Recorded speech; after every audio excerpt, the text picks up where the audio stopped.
Welcome to our session this morning on how the macro environment of private investments has shifted. So this year has been a tricky one, to say the least, and our discussion aims to cover a few areas.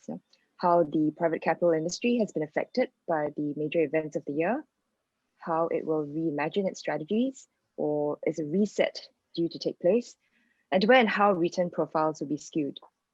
So for the benefit of the audience, we have with us Cyrus, Managing Director of Private Equity Asia at Partners Group, the global private equity firm headquartered in Switzerland with $94 billion in asset under management. We have Thomas Lanyi, Managing Director at CDH Private Equity, which focuses in China across a number of sectors, consumer products and retailing, manufacturing and healthcare, among others. And before CDH, Thomas was with the Vietnamese PE VC fund Mekong Capital and an executive director with Templeton Asset Management in Singapore. And we have Rodney Muse, co-managing partner at Navis Capital, a firm he founded in 1998 with partners Nicholas Bloy and Richard Foyston to take on opportunities in Southeast Asia. Thank you for joining us. So let's begin with all that's happened in the last 10, 11 months, the pandemic, its impact on the major economies, as well as the overhang of geopolitical uncertainties. Now, what do you make of where we are now, in terms of business confidence and recovery, where the stock markets are? And what was the biggest lesson or revelation that you've had coming off the last 10 months? Maybe Cyrus, if you'd like to start us off. Sure. So I think maybe the biggest revelation for me was that no two crises are the same. The aftermath of COVID is just so different from the GFC. I think when COVID first hit, all of us with an investment portfolio first kind of circled the wagons of the existing portfolio. And we realized soon that the liquidity was much better than we expected. There wasn't a credit crisis like the GFC. Government support was good in some geographies, not so good in others. And then as I think we turned our gaze definitely for Partners Group, maybe for the other gentlemen on the call, to try to take advantage of the situation, perhaps, make smart buying decisions. What we've discovered is assets that are relatively COVID resilient are not available any cheaper than they used to be. Arguably, they're more expensive. And assets that are not COVID resilient have so much noise in this year's earnings that it is actually hard to transact unless you're completely a bargain hunting turnaround strategy investor. And power to them. There's a lot for them to do now. For investors more focused on growth, I think the situation is less clear. What COVID has also brought out is winners and losers in terms of governments and financial management. There's a big difference between how countries have responded and coped across the region, and that is shaping our own perspective on future investments. Maybe let me pause here. I'd love to hear what Rodney and Thomas have experienced. I could go on. Well, sorry, please, Thomas. You're on mute. You're on mute. And most common phrase of the year, I understand. I thought it was interesting. Cyrus started off by saying, one of the insights was that no crisis was the same or is the same, and well, that's true. I think what the crisis also reminded one that regardless the nature of the crisis, maybe it pays to be prepared. As you mentioned, I mean, this year had no shortage of surprises. There were a lot of things I think we all didn't see coming or anticipated. What we found is that companies in our portfolio that had spent the time to manage their resources carefully, maybe put aside reserves, pace the growth more carefully, bought with contingency planning at some point in the past, retained a certain bandwidth to deal with the uncertainty that the crisis brought about. Those companies tended to fare a lot better than the ones that had been operating too close to the limit. So one insight for us clearly was the benefits, if you will, of a balanced approach to running a business. The second thing that struck me after a while was how resilient the overall industry and our investor community have been through all of this. I mean, I could not have imagined a bigger shock to the system, quite frankly, about a half a year ago, and yet we all somehow found a way forward. So I thought that was a great insight to have about our industry. Sorry, Rodney. Maybe no problem, Thomas. And I agree with both of your comments. If I were to think of things that we've observed, I guess the first thing is diversification works. And I'm thankful for it. But if you peel that back one more layer, you also see real extremes in performance of different companies. So we have companies that literally have had to be shut, and where they still have significant burn. And then we have other ones like grocery stores where people are hoarding toilet paper and baking powder. And we're beneficiaries in those investments. So you have the extremes. And you need to be prepared for that. We are fortunate that we are diversified across many different industries. I guess the second observation I would say, and it's such a truism, sorry, it's a little bit typical, but cash is king. And fortunately, we were able to kind of consolidate cash positions in all of our businesses. In the first, probably when we had the first sniff of COVID, we immediately drew lines that were available. We immediately cut all CapEx, cut all discretionary spend. And I think that probably put us in as strong a position as possible. And maybe lastly, Michelle, just to come back to one layer of your question on where we are in this recovery, I can only say we're not out of it. And the problem is the shape of the recovery is unclear to all of us. I have industrial businesses where I don't have demand visibility 2 quarters out. I have consumer businesses where we're still shut. You know, we're not even able to serve our customers. And then I have healthcare businesses that probably thrive nonetheless. So all I know is we probably have to remain disciplined and, as Thomas said, flexible and ready to act. Yeah. And maybe if I could just pick up on the last thing Rodney said, I agree completely. Every 3 months has been a surprise from the prior 3, even within just the past few months. I'd say there was a initial crisis phase where we were all battening down the hatches. Then there was I'd say 3 months of relative optimism, and then there's been a second wave in the US and Europe, and now we have the vaccine, and who knows what the next 3 months will bring. We could go back into a second dip, recession of some sort, or we could come back soaring. So it's very much I think you have to stay humble and stay nimble through the next year or so at least. So definitely staying nimble, diversification, cash, but just wondering, what else are you thinking of, you think that you might need to do differently? What about strategies for the funds that you've already raised, for example? Are there going to be any changes? So Thomas, for example, CDH closed its 6th USD PE fund in December last year, and also a 5th mezzanine fund earlier this year. Where does Southeast Asia figure, if at all? Yeah. I think it's probably a bit early to be making too many conclusions around long-term impacts of what's happening. Rodney just alluded to it, right? I mean, we are far from having exited this crisis. I think we are probably only at the very beginning of understanding its impacts, in part because some of those consequences are potentially delayed. And so from that standpoint, I would probably answer the question looking at it, from a most immediate perspective, where I think that at least we are putting a lot greater emphasis on obviously the actual possible direct consequences of COVID-19 on our businesses, trying to understand how significant or sustainable or not the negative and in many cases also positive effects on any given business are. So that influences your decisions in the near term very much. As Rodney said, we have businesses that can't wait to recover, from some of the fallout of the crisis. There are other businesses that have been benefiting tremendously and are wondering how to anticipate, the next budget when some of the things that have been driving this outperformance might disappear. There is a lot of we're paying a lot of attention to understanding how well prepared or not a company is potentially to deal with COVID flaring back up.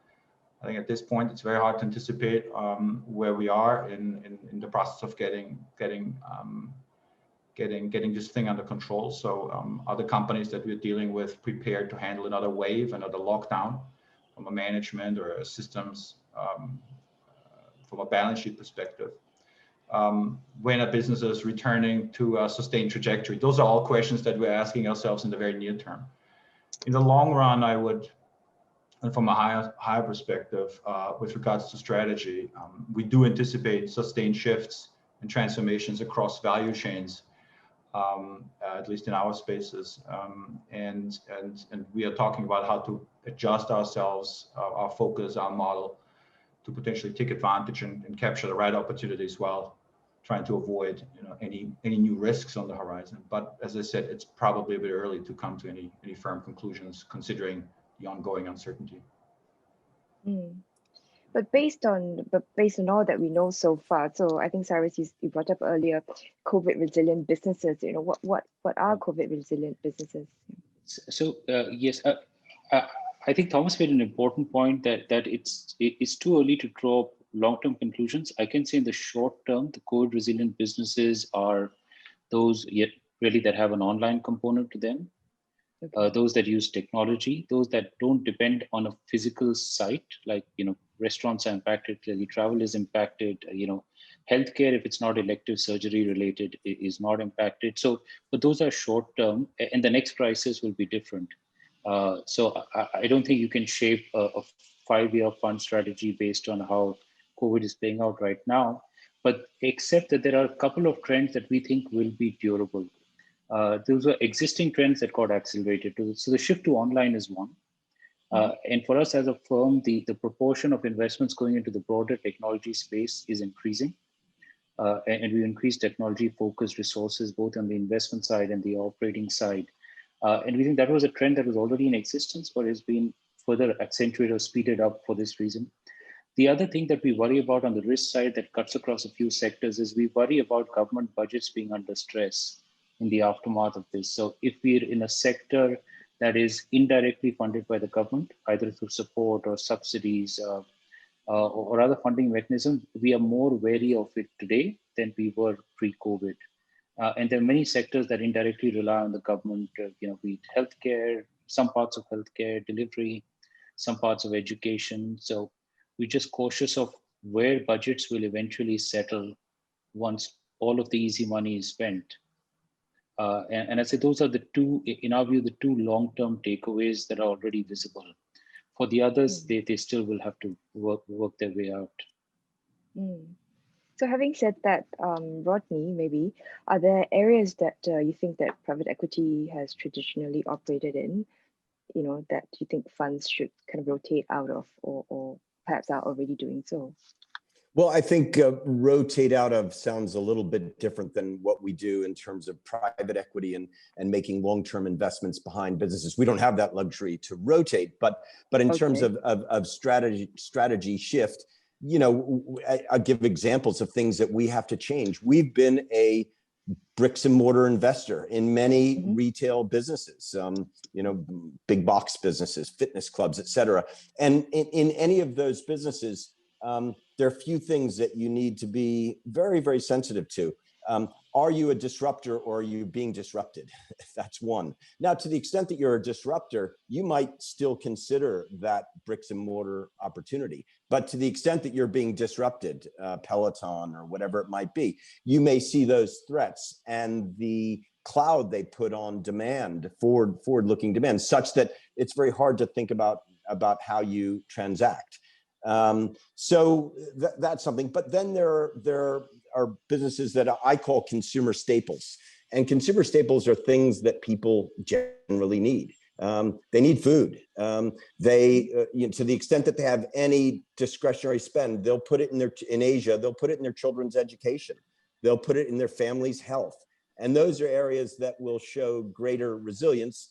Of course, there was mention of discretionary medical procedures. Those might fall by the wayside until we see our way through the pandemic. But for now, one place I know I can get some sense of the demand profile are in those more consumer staple businesses. And then there, the industrial businesses, I think, I'm not rotating out of them, or I'm not looking at them, but I do find we need to make sure that we have a sense as to how these shifts that Cyrus was referencing, how the supply chain changes that Thomas was referencing, how those are going to come into play, and whether the opportunity you're seeing is going to be potentially a beneficiary coming out of the COVID situation, or the opposite. I can tell you we have a leather business where we're one of the largest leather tanneries in the world. And you'd think, my God, this business is really suffering. Well, it is because demand has shrunk.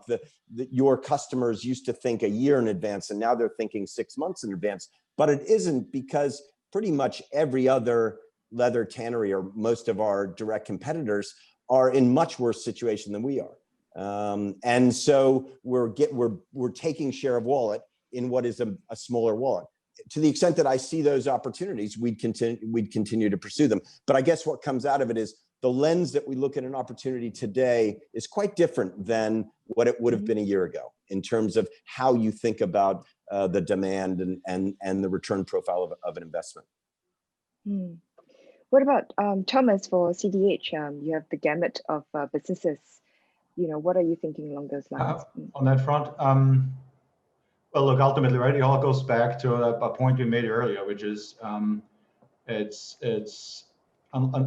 until we come to a point where we understand the long-term implications of this year's events, the degree of which what we're experiencing now is sustainable or not, and what a so-called, often call it new normal, might look like, right? From which we can then derive a new investment thesis and visions, I suppose, on a sector and business model basis. It's very difficult, I think, for us to be talking about any sort of shifting. I don't think that private equity as such was necessarily ever pro or against particular industries. Mainstream PE would have not prioritized overly capital intensive businesses already pre-COVID. I think COVID itself may be a reminder of that at best. When there's a return to be made, I think private equity is there, and I think people will continue to look at the world that way. To give you specific examples, we have had a broad range of experiences throughout our portfolios. As Rodney also mentioned, we had businesses that were forced to shut down. So you did not want to be a restaurant chain in the last couple of months in some markets. On the flip side, we have a vitamins business that's riding a wave of growing health awareness. At this time, we have a sex toy business that's done surprisingly well on the back of social distancing measures. We've had a home appliance company that's done extremely well now that everyone stays at home and apparently takes to baking. So it's this year has been full of surprises. Whether any one of those experiences will likely lead to a sustained reorientation of people's appetites, I somehow doubt. So going back to what Rodney said about investment lens, we've spoken about the pandemic and the technology.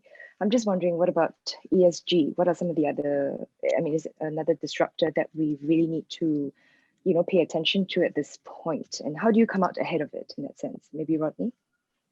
Well, we've always led with ESG, and just to describe why, because typically it creates a J curve. You invest in a mid-market business, you try and raise it to global standards on ESG. That costs money.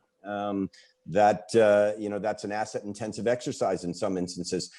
We've led with it because our approach revolves around selling our businesses eventually to larger strategics, and those strategics are very demanding, and they've become increasingly demanding. So, however much we were focused on ESG, 5 years ago, we're focused on it even more now. And to say it in the bluntest way, a big global competitor will not buy your company if it is ESG deficient.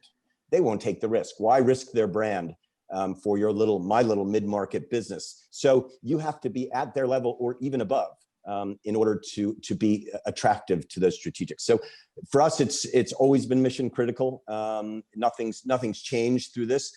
It's been a little bit tough to get inside the businesses and affect some of the changes that we need to do, that we know we need to do. Some of it will have to wait until after COVID. So I guess to that extent, we may have lost a little bit of time. Yeah, I mean, what do you mean by ESG deficient, though? Every mid-market family-owned business in Asia is ESG deficient. And I can tell you their corporate governance is probably lacking. Their safety standards inside a factory are probably lacking. Their treatment of industrial waste may be at the lowest level to be acceptable by the regulations in that country, and not by the highest level as required by a Basel Convention or whatever, by some global standard. And so we see it every single deal, 100% of the deals have something that we can rectify, and we see it as value creation, because going in and fixing that should re-rate the business that we own. So eyes open, know that the business you're buying probably isn't at the level it needs to be, but identify those deficiencies and address them. Let me congratulate Rodney, by the way, on recently winning the ESG award at the SVCA Awards for the plastic denim factory in Vietnam. Where do I send that bottle of wine that we agreed for that layup? Yeah. My details. Low ESG standards on this panel. Yeah. Yeah. Cyrus, what about you in terms of Partners Group as a global major? Where are you seeing this? I think the focus on ESG has been growing every year, and we're adhering to the UNPRI standards on investing. We have an in-house ESG team that must evaluate every investment and also have a plan to improve ESG standards. So it's not a COVID topic. It predates COVID. It will last post-COVID. I think that trend is getting stronger and stronger across the board. To what extent, though, is COVID sort of like spurring it on? People are driven to really think about these points. I think for us, COVID has not been a trigger on the ESG side, but it has accelerated our efforts for stakeholder engagement. So we put together, a funds for portfolio companies that have had either employees that have suffered from COVID or have had financial hardship due to furloughs and layoffs. So for us, COVID has been a call to action to strengthen broader stakeholder engagement in our portfolio companies. And we've done a lot in the last 1 year. Employees have contributed. The firm has doubled down on that. We've created a stakeholder fund. And I think hundreds, if not thousands, of employees of our portfolio companies have got direct cash support when they've had troubles emanating from COVID. On the ESG front, at least to my knowledge, COVID hasn't spurred a particular change, except that our ESG standards have been lifting every year in any event, and in our view are probably best in class. If I can just say, between what Thomas does, what Cyrus does, what we do, we all are raising our standards. I would bet there's a negative correlation between COVID and ESG standards. In fact, they're going down in the mid-market. When I look at deals, the number of people that are cutting corners in ways they might not have to conserve cash, et cetera, is something you need to be aware of. And you come back to filters that you need to apply in looking at investments. You need to make sure that whatever level of profitability you're looking at in a new opportunity isn't in some way being flattered by perhaps not following the standards that we might assume that they were following prior to COVID. Right. So just to move on to what we were talking about earlier, that there really isn't an end in sight to the pandemic. But the recovery process, I suppose, in Asia is somewhat beginning, even though it's still uneven. Still, you have your portfolio companies, you have your funds. I mean, what's the playbook here, though? How are you, still driving returns? Cyrus, do you want to take this first? For example, could Asia be a safe haven? Do you see Partners Group allocating more to Asia Pacific? Yeah, so I don't think geographical preferences have been impacted a lot by COVID. Not yet, at least, Michelle. I do think many parts of Asia, East Asia in particular, has really outshone a lot of the world in handling the pandemic. I think Australia and New Zealand have done a phenomenal job of handling the pandemic, and I think that will have a consequence over time in them having stronger businesses, more investment, but it hasn't translated immediately. I think we've become much sharper in our scrutiny of trends and sectors as a result of COVID, as a direct implication of COVID, rather than a choice of geographies.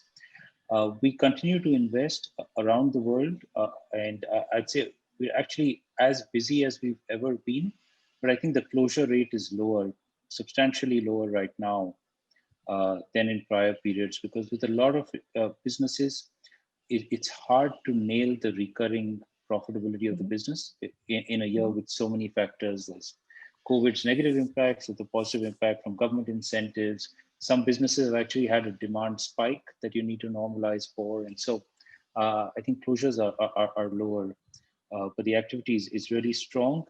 To the point of making returns, exits are also progressing. It's actually turning out to be a strong year for exits in those parts of the portfolio that are COVID resilient. So I don't think valuations have dropped. Actually, multiples have gone up in COVID resilient sectors, whether it's technology or particular parts of healthcare or particular parts of consumer that are COVID resilient. So I'd say it's surprisingly busy. Back in April or May, if you had asked me, I would have said I'd have expected a period of slow activity for a while. That actually has not turned out to be the case. Right. Thomas, so given that CDH is focused in China, and what are you seeing? Where and what are the opportunities? I mean, fortunately, my colleagues based in China focusing on investing in domestic China, are really,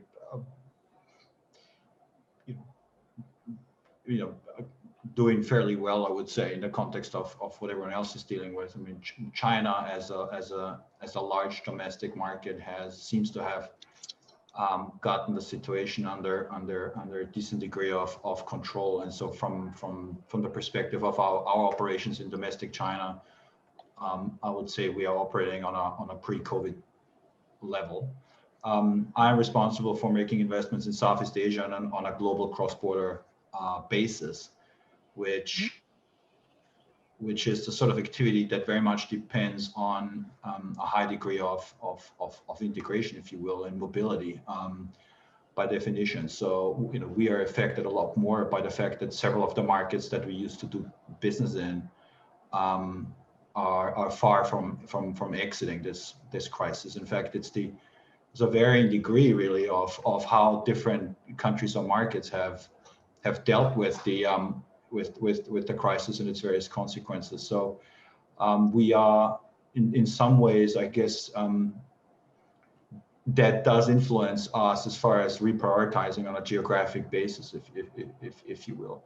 As uncertain as the situation continues to be, I mean, if Europe has shown you how countries that may have mastered the first wave then were completely unprepared to handle the second. So it's difficult to draw a conclusion on that basis. But a country in Southeast Asia, for instance, that we feel has handled the situation well and that we continue to like and prioritize at this point in time is Vietnam. So that's a place that I would highlight in Southeast Asia. Seem to be controlling the situation well and have a sufficiently large domestic market to continue to do well and also present us with new opportunities. So we have in fact for us we've continued to focus on Vietnam as a market in Southeast Asia. More generically, maybe considering that there continues to be so much uncertainty in our environment, what we have observed and certainly applied is that maybe a good strategy might be to just focus on what you know at this point in time. So we have essentially, if you will, narrowed down our funnel to countries we have a relatively high degree of comfort with, countries we would have done deals in the past, sectors that we feel we understand well. We've probably prioritized targets or opportunities where we feel, targets that we've potentially known already from pre-COVID times, people we have worked with before, all things to essentially increase our level of trust and comfort, if you will, in this environment, as a way to also manage the risk and the challenges that we face at this point in time. It's much easier investing a company remotely, given logistical challenges when it's a company that you've actually dealt with in the past, right? So I think that's something that we're doing. Yes, I mean, due diligence is something that has been particularly challenging, I think, for lots of people. Rodney, how has it been for you? Well, I think from a competitive point of view, we're beneficiaries of COVID because we're a disparate team in 7 different offices. And so I'm in market. I can do due diligence. I can meet a management team. It goes back to Thomas's point.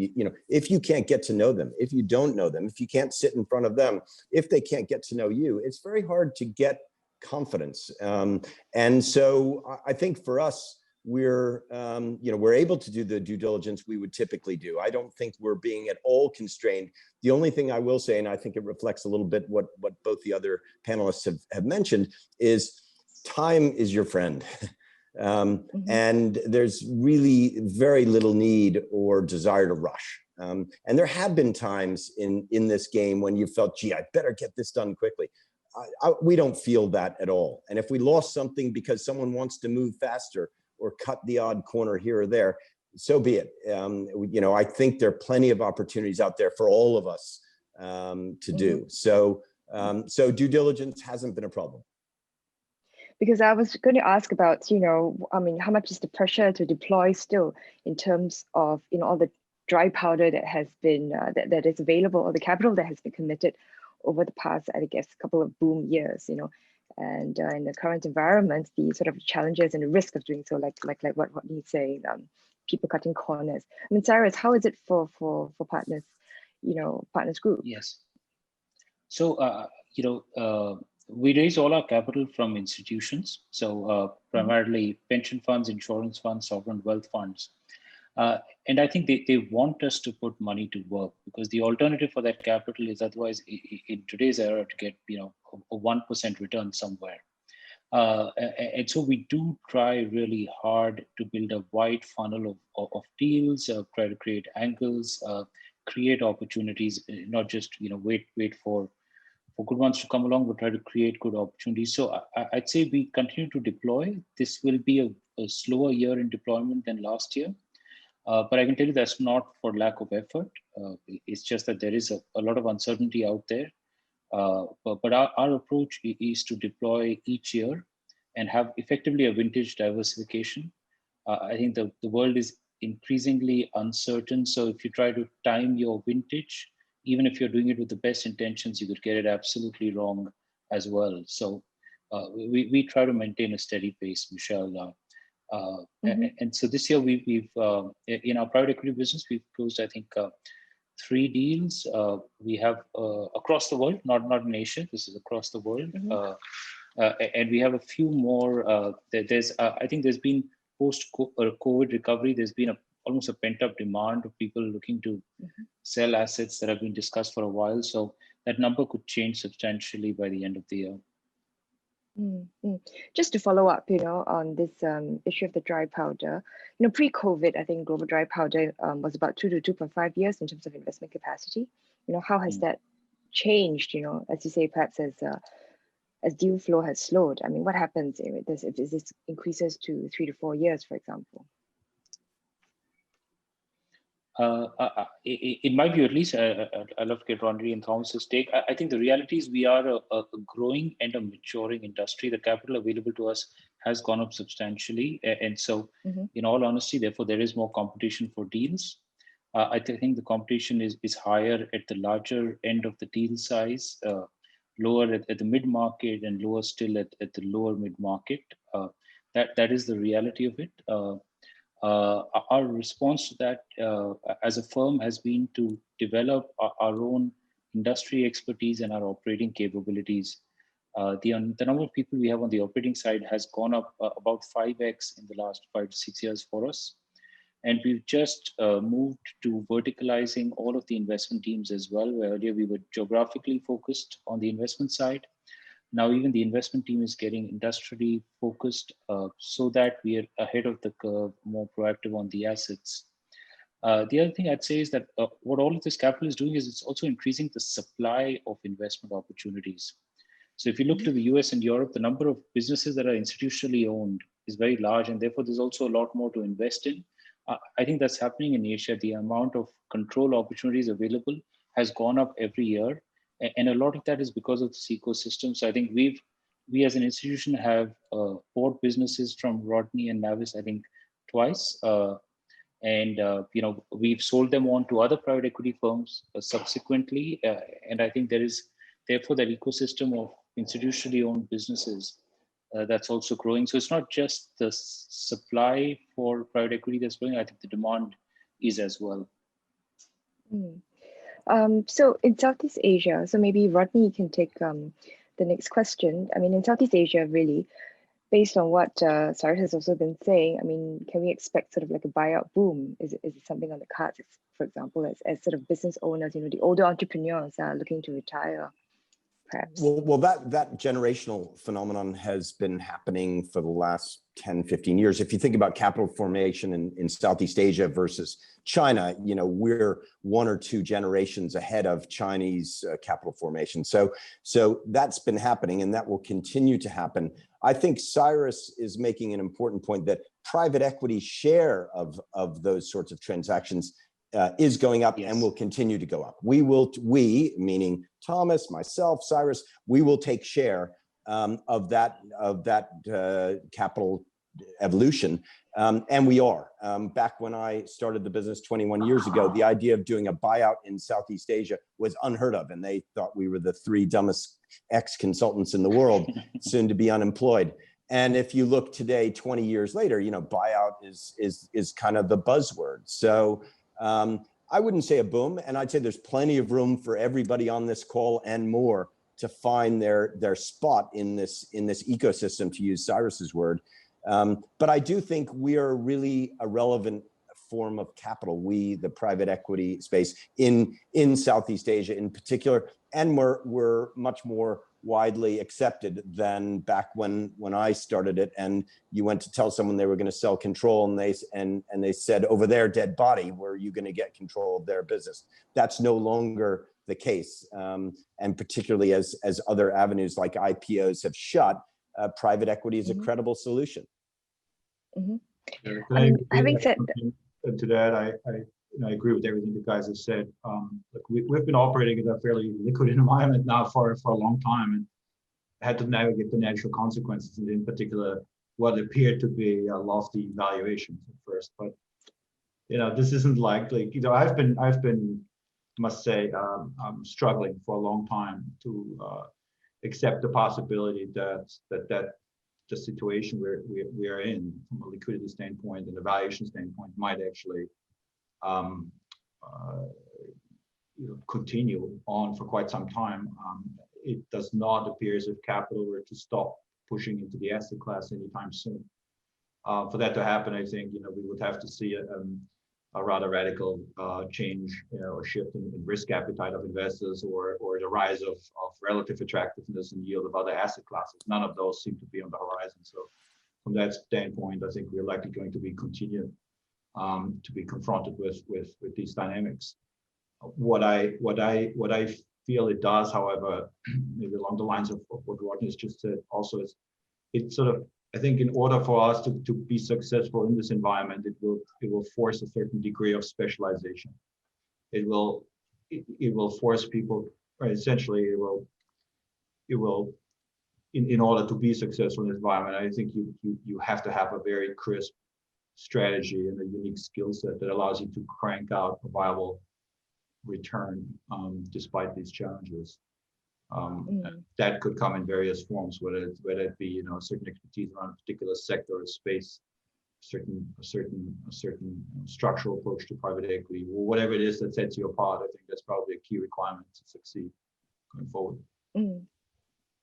So the other question is, I mean, we also see that some GPs have been sitting on assets, either as a result of like what Rodney is saying, you know, IPO exits are not really happening.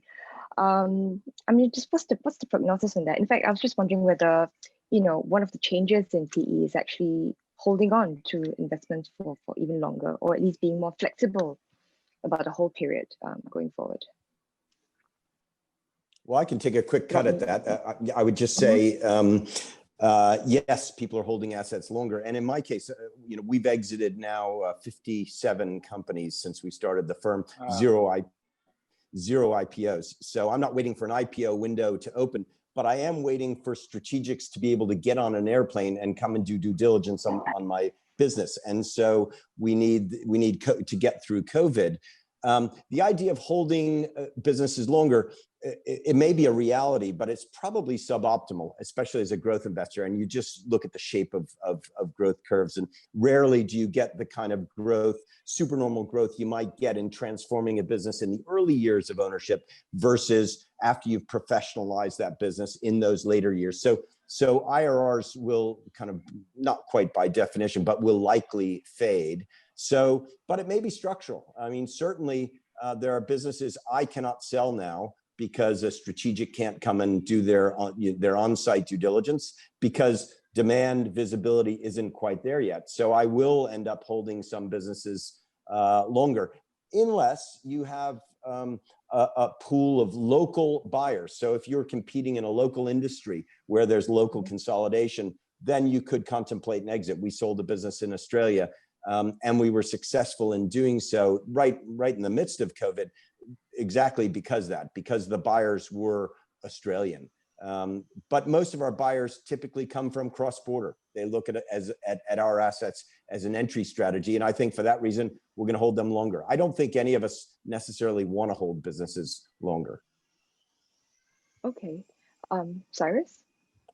I think for us, and this is not spurred by COVID, Michelle, but there are some of our investors actually seek a longer hold in assets that are relatively, I'd say, have relatively low disruptive threats in their industry and have relatively low downside in the nature of their business. There is a desire for longer holds, and we call it, Leo or lending entrepreneurial ownership in the assets. So we do have some assets like that, I would say. And our own exit experience has been different than Rodney's. Though like Rodney, we're control investors, but we've exited about equally through IPOs, through sales to other sponsors and to strategics. And to the point of dry powder, sponsor buyers are around even this year. We've sold assets this year to private equity as well. So I think any market disruption will lengthen exit horizons for businesses in that sector. COVID is no different for businesses that are COVID impacted. But I don't think it's changed the industry structurally, at least not in my view. Okay. So last quick fire round. I think all of you don't do pure tech, but yet one of the things that we've seen coming out of COVID is that, like what you've also said before, like digital health tech, online solutions, e-commerce and so on are really booming. So, will PE firms like yourself sort of start to reevaluate your investment strategies going forward towards pure tech? Thomas, maybe you can start first. Thank you. Yeah, I know what you mean to say, and one is tempted to agree. I think the statement is very broad, and for me, the pandemic didn't really alter our thinking around tech per se. The crisis simply may have accelerated the adoption of certain solutions or technologies and trends, e-commerce, delivery, e-health, e-education, etc. Or may have just benefited certain tech businesses as a result of whatever restrictions were imposed, on our offline lives. so to speak. As we've said repeatedly now on this call, it was yet to be seen how sustainable the trends really are. Trends such as home working, delivery, e-commerce, remote learning, etc. Personally, I anticipate some of those business models obviously be more sticky than others, and some of the trends around acceleration will be sustainable. But I equally anticipate a reversal on some fronts. So I think we are yet to understand sort of this famous new normal going forward. So from that perspective, we haven't really made any fundamental calls one way or another. Yes, Rodney. Michelle. Sorry. So no, please, Rodney. Go ahead, Cyrus. Yeah. All right. So I'd say for us, I'd say two things, Michelle. Firstly, when you said pure tech, I'm judging from the context of the question, you meant unprofitable tech. We've done multiple pure tech investments. We've not done unprofitable tech investments. We've done enterprise software businesses. We've done e-learning enablement businesses and businesses that only do that. So we've done a lot of pure tech. It's worked out very well for us. What we don't do is unprofitable consumer internet businesses with presumed explosive growth so far. Second thing I'd say is as technology becomes a larger part of what we do, I think we may cross that bridge as well. Our own internal thought process is evolving to the point that we think being on trend has such disproportionate rewards these days, and being off trend has such disproportionate risks that we could look past the immediate profitability of business models. This is at this point theoretical, but I think we could get there.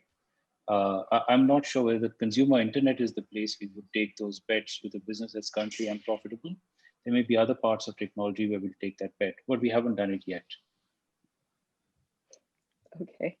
Rodney, for you to round up. I'd say we're on the low tech side, but let me try and put it in a simple framework. For as long as we've done investments, we've wanted to ensure that we will not be disrupted or disintermediated in the investments that we make. And I guess, how has that changed? This, I guess, wouldn't constitute pure tech, but I am prepared to be a disruptor or a disintermediator. And that means when I look at any business, a grocery store business, I think, okay, that is a bricks and mortar, consumer-facing business, but how could it also be a disruptor? Whether it's dark kitchens, home delivery, or bringing takeaway food into the grocery store, et cetera. So there's a new lens that has, most of the things I described require technology. And so I'm prepared to make those investments inside, as Cyrus says, a profitable business. Because I think that's kind of like an insurance policy in the businesses in which I invest. Great, thank you, Thomas, Rodney, and Cyrus for taking the time to speak to us today about the macro changes that PE is facing. And that's all the time we have. Thank you for Thanks, Michelle. Thank you for the opportunity. Thank you. Bye.